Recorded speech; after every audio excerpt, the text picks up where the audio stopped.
முடிவு வந்துடாதா? அந்த மாதிரி எண்ணத்தோடு கூட நீங்கள் இருக்கலாம். ஆண்டவர் ஒரு வாக்கு கொடுக்கிறார். அவர் வாக்கு மாறாத தேவனில் ஏசாயா 60:20 உன் துக்க நாட்கள் முடிந்து போகும். ஆண்டவர் சொல்றார், என் மகனே, என் மகளே, உன் துக்க நாட்கள் முடிந்து போகும். என்னைக்கு இது முடியும்? எப்போதான் இந்த பிரச்சனை முடியும்? எப்போதான் இந்த சூழ்நிலை மாறும்? இன்னும் எவ்வளோ காலம் இந்த மாதிரி தீமைகள் பரவிக்கொண்டே இருக்க போகிறது? என்னைக்கு இதுக்கு முடிவு வரும்? இந்த மாதிரி என் வாழ்க்கையில் 10 வருஷம், 15 வருஷம், 20 வருஷமாக வியாதியும் பிரச்சனையும் தொடர்ந்துக்கிட்டே இருக்குது. எப்போதான் முடிவு வரும் அப்படின்னு நினைக்கிறீங்களா? ஆண்டு சொல்கிறார், உன் துக்க நாட்கள் முடிந்து போகும். ஆண்டோடைய வேலை வந்துவிட்டது. முடிவை உண்டாக்குகிற வேலை வந்துவிட்டது. இந்த தீமைக்கெல்லாம் முடிவை உண்டாக்குகிற வேலை, உங்கள் துக்கத்திற்கு முடிவை உண்டாக்குகிற வேலை, உங்களுடைய பிரச்சனைக்கு முடிவை உண்டாக்குகிற வேலை வந்துவிட்டது.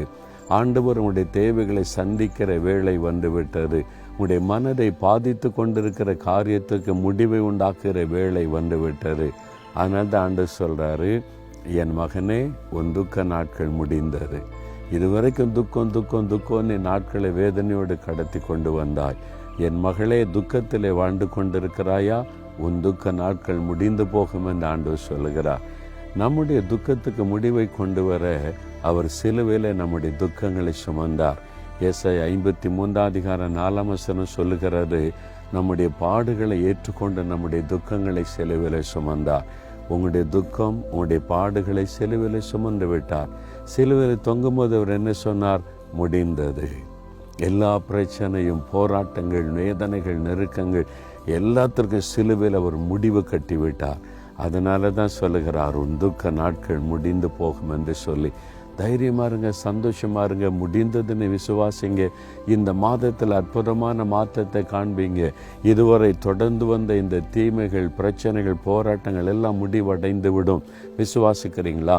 விசுவாசத்தோடு ஆண்டவரை துதித்து, ஆண்டவரே உம்முடைய வாக்குத்தத்தத்தை நான் விசுவாசிக்கிறேன். உண்மையில் என் வாழ்க்கையில் இந்த துக்க நாட்கள் முடிஞ்சிடும், நம்மை சூழ்ந்திருக்கிற தீமை நாட்கள் முடிஞ்சிடும், நான் விசுவாசிக்கிறேன்னு சொல்லாமா? தகப்பன், நம்முடைய வாக்குத்தத்தத்தை நாங்கள் விசுவாசிக்கிறோம். நீர் வாக்கு மாறாத தேவன், சொல் தவறாத தேவன், கல்வாரி சிலுவையில் எல்லாவற்றிற்கும் முடிவை உண்டாக்கின தேவன். எங்கள் துக்க நாட்கள் முடிந்து போகும் என்று வாக்கு கொடுத்தீரே. இயேசு கிறிஸ்துவின் நாமத்தில் அந்த அற்புதத்தை எதிர்பார்க்கிறோம். தொடர்ந்து வந்த துக்கங்கள், பாடுகள், எங்களை சூழ்ந்து வந்திருக்கிற தீமைகள் இயேசுவின் நாமத்தில் இந்த மாதத்தில் முடிந்து போகட்டும். இன்றையிலிருந்து ஒரு அற்புதத்தை காண செய்யும். இயேசு கிறிஸ்துவின் நாமத்தில் ஜெபிக்கிறோம் பிதாவே. ஆமேன், ஆமேன்.